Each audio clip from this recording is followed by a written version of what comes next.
Bonsoir, donc là ce soir nous allons préparer une ganache au chocolat. Donc c'est tout simple, il nous faut 3 ingrédients. Il nous faut tout d'abord 300 g de chocolat noir. Donc moi j'utilise le chocolat noir Nestlé parce que je l'aime bien, je trouve qu'il est de très bonne qualité. Ensuite il nous faudra 30 g de beurre. Moi j'utilise le beurre paysan breton qui est une très bonne marque. Et ensuite il nous faudra 300 ml de crème liquide entière.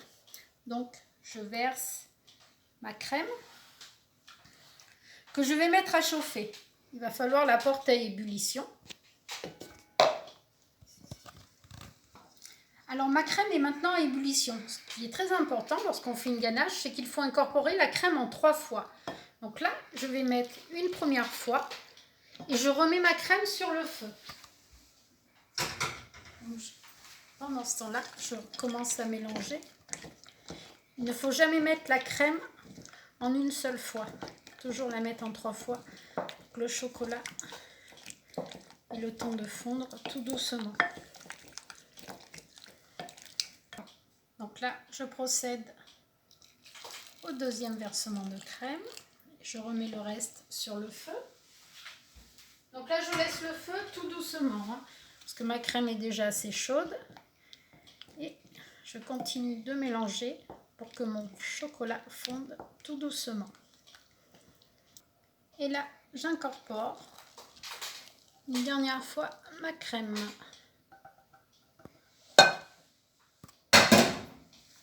Et donc, comme vous pouvez le voir, ma ganache commence à se faire. Donc le chocolat a fondu tout doucement. Et on continue de mélanger jusqu'à ce que le chocolat et la crème soient bien mélangés. Comme vous pouvez le voir, mon chocolat a complètement fondu. Vous voyez, c'est une belle couleur brillante. Mon chocolat est bien lisse. Donc maintenant, je vais rajouter mes 30 g de beurre, donc bien froid, que je vais ajouter à mon mélange crème et chocolat. Et je vais mélanger jusqu'à ce que le beurre fonde.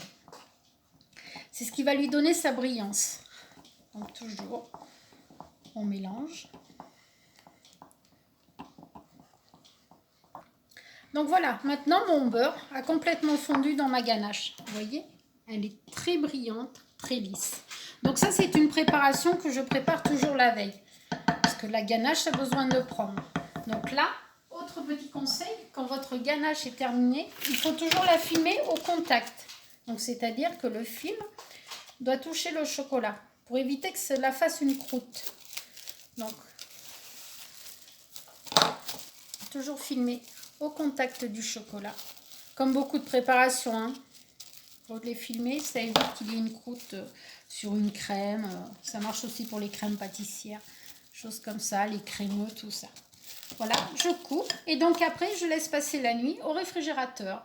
Et donc rendez-vous demain pour ma recette, donc une nouvelle recette surprise. À demain!